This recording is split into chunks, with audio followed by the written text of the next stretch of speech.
Selamat pagi anak-anak, bagaimana kabarnya hari ini? Hari ini kita akan belajar kembali tentang ciri-ciri makhluk hidup.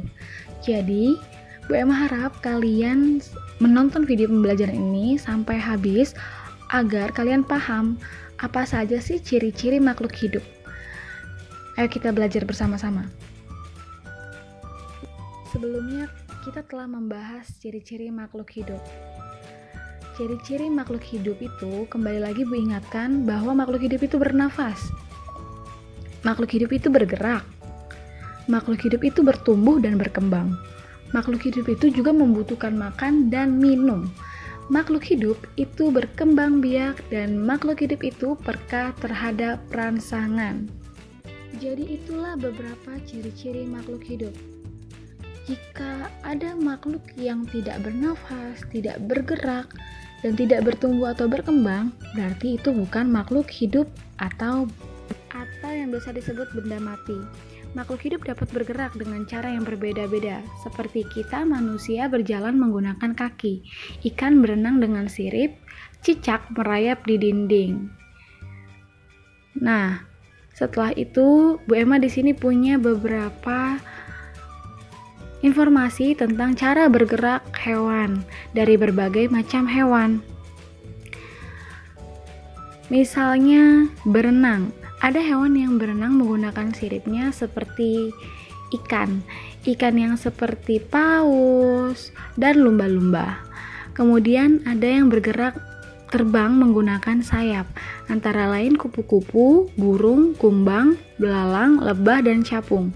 Kemudian berjalan dengan kakinya, antara lain hewan ayam, burung, itik, angsa, kuda, dan gajah. Ada juga yang melompat, antara lain katak, kelinci, dan kanguru. Kemudian ada cara melata, yaitu bergerak melalui menggunakan perut, antara lain ular, cacing, dan buaya. Kemudian ada juga yang memanjat bergeraknya dengan kedua tangan dan kakinya, antara lain beruk. Nah, ada juga yang bergerak bergelantungan dengan kedua tangan dan kakinya, antara lain kera dan orang hutan. Itulah berbagai cara bergerak hewan. Nah, apakah tumbuhan juga bergerak? Ayo, kira-kira tumbuhan bergerak gak ya? Nah, di sini Bu Emma akan bahas apakah tumbuhan juga bergerak sama seperti manusia dan hewan. Cara tumbuhan bergerak. Di sini Bu Emma ada gambar daun putri malu dan bunga matahari. Siapa yang pernah lihat keduanya? Nah, bagaimana ya cara keduanya bergerak? Dan bagaimana gerakan yang dilakukan tumbuhan? Jika kamu perhatikan pucuk tumbuhan, umumnya akan bergerak menuju ke arah datangnya sinar matahari. Nah, biasanya gerakan tersebut bertujuan untuk memperoleh sinar matahari atau untuk melindungi diri. Pernah nggak kamu kira-kira menyentuh daun putri malu? Pasti dia langsung mengatuk. Bandingkan keadaan daun putri malu di saat siang dan malam. Kalau kalian pernah lihat di jalan-jalan, itu ada daun putri malu ketika siang-siang dia akan mengembang. Tapi ketika udaranya dingin, pada malam hari, atau seperti saat disentuh, dia akan bergerak mengatuk atau menutup. Jadi, berbeda antara siang hari dan malam hari. Nah, di situ daunnya bergerak melalui kondisi udara di sekitarnya. Ada contoh lainnya bunga matahari. Dia bergerak sesuai dengan arah datangnya sinar matahari. Bunganya akan menghadap ke arah timur. Coba di mana timur kalian? Jika pagi hari mataharinya kan akan terbit di sebelah timur kan? Nah, dia akan menghadap tuh bunga kelopak bunganya ke arah atas jika pada siang hari terik matahari panas. Nah, kemudian di sore hari bunga matahari itu akan menghadap ke barat karena matahari akan terbenam di barat. Makhluk hidup dapat bernafas. Alat pernafasan makhluk hidup berbeda-beda juga. Manusia bernafas dengan paru-paru, ya. Ikan bernapas dengan ingsan. Hewan menyusui seperti kucing, kambing juga bernapas menggunakan paru-paru. Cacing bernapas menggunakan permukaan kulitnya. Jadi setiap hewan juga ada perbedaannya. Begitu juga dengan manusia. Kita manusia menggunakan paru-paru untuk bernafas. Kalian bisa lihat di ikan ada warna merah di bawah kepala. Itu adalah ingsan yang digunakan untuk bernafas oleh ikan. Nah, sekarang apakah tumbuhan juga bernapas, anak-anak? Iya, tumbuhan juga mempunyai loh alat pernafasannya. Udara yang masuk ke tumbuhan itu masuk ke dalam tumbuhan melalui permukaan bawah daun, akar, dan batang.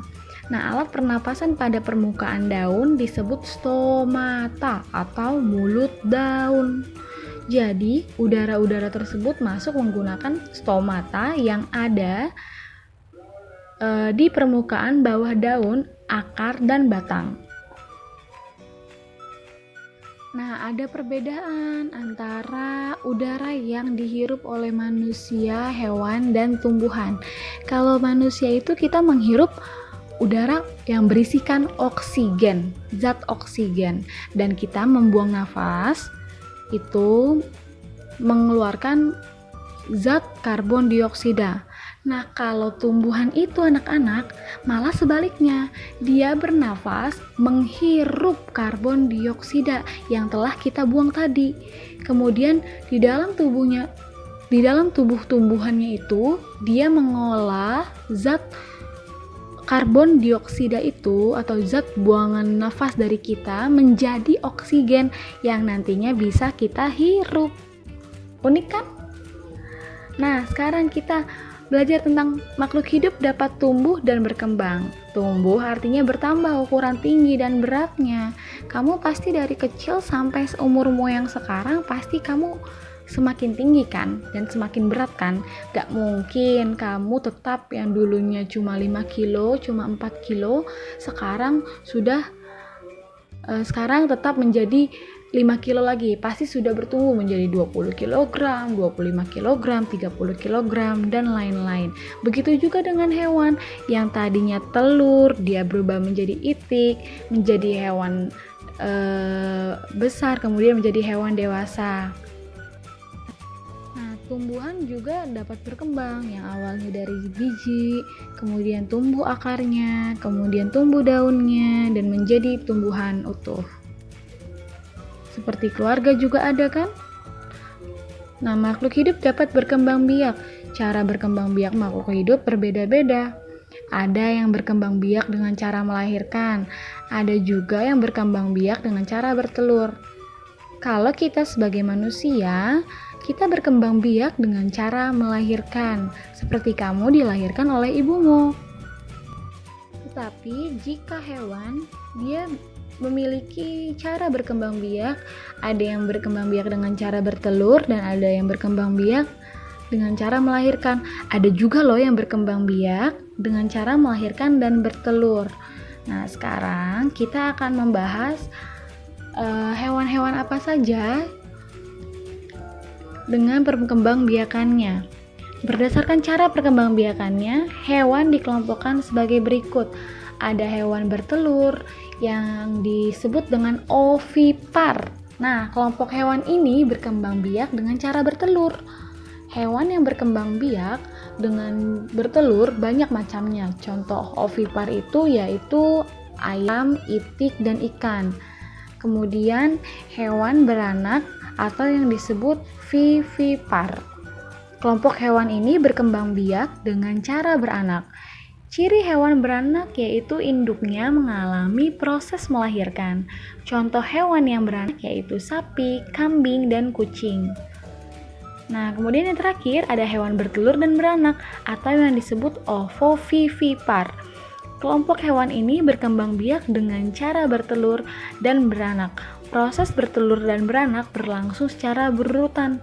Contoh hewan yang berkembang biak dengan bertelur dan beranak yaitu ular.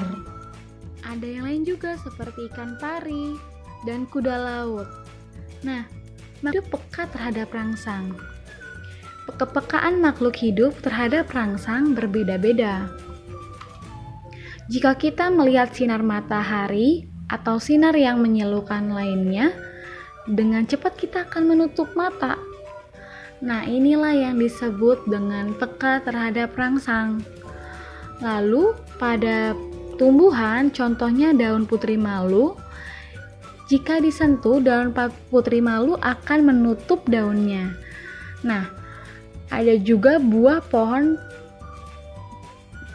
pacar Cina akan meletus jika disentuh.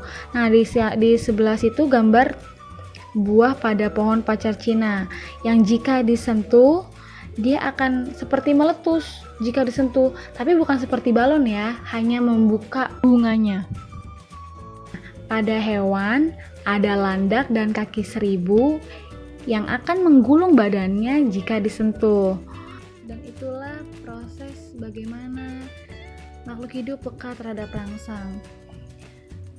Dari sekian informasi atau materi yang Bu Emma jelaskan, Bu Emma harap kalian mengerti dan paham.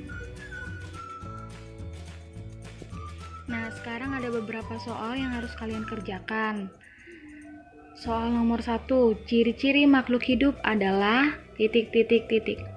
Kalian tulis soalnya ciri makhluk hidup adalah ... di buku tulis kalian.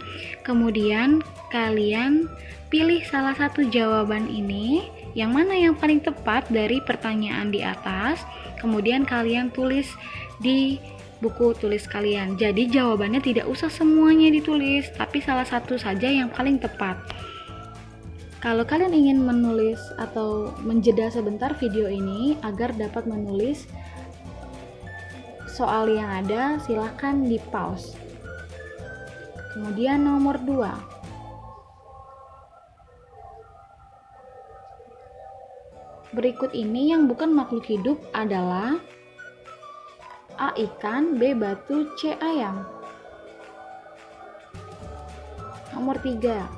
Tumbuhan yang bisa bergerak dengan menutup daunnya ketika disentuh adalah A. Putri malu, B. Mawar, C. Melati. Nomor 4. Manusia supaya bertenaga membutuhkan ... A. Pakaian, B. Makanan, C. Sepatu. Soal nomor 5. Berikut ini adalah contoh hewan yang dapat hidup di air kecuali A. Beruang kutub, B. Ikan, C. Katak. Kecuali ya. Soal nomor 6. Hewan-hewan berikut ini yang mempunyai kulit bersisik adalah A. Sapi dan lumba-lumba, B. Ikan dan ular, C. Cicak dan katak. Soal nomor 7. Manusia awalnya adalah bayi, lalu bisa berkembang menjadi anak yang bisa berlari. Hal itu karena makhluk hidup mengalami ... A. Pergerakan, B. Pertukaran, C. Pertumbuhan. Nomor 8. Ikan bernapas menggunakan ... A. Insang, B. Paru-paru, C. Hidung. Soal nomor 9. Burung merpati bisa terbang sampai tinggi. Hal itu menunjukkan ciri-ciri bahwa makhluk hidup dapat ... A. Bergerak, B. Terbang, C. Melayang. Soal nomor 10. Berikut ini hewan yang berkembang biak dengan cara bertelur adalah ... A. Kuda, B. Sapi, C. Ayam. Soal nomor 11. Hewan yang memiliki cangkang contohnya adalah A. Ayam, B. Kuda, C. Kura-kura. Soal nomor 12. Berikut ini adalah hal-hal yang dibutuhkan hewan kecuali ... A. Tempat tinggal, B. Makanan, C. Pakaian. 13. Hewan-hewan yang membutuhkan dan memakan daging dinamakan A. Karnivora, B. Omnivora, C. Herbivora. Soal nomor 14. Hewan dan manusia sangat membutuhkan tumbuhan karena A. Tempat tinggal, B. Untuk berkembang biak, C. Merupakan penghasil oksigen. Soal terakhir nomor 15. Tumbuhan membutuhkan sinar matahari untuk A. Fotosintesis, B. Makan, C. Bergerak. Nah, segitu saja soal yang hari ini kalian kerjakan, dan kerjakan menggunakan tulisan sambung. Ibu minta tolong sama kalian kerjakan menggunakan tulisan sambung, jangan ada lagi tulisan cetak seperti biasa. Dan tolong perhatikan tulisannya, tidak usah buru-buru. Menggunakan pensil dan alat buku tulis yang sudah tersedia. Selamat mengerjakan. Terima kasih.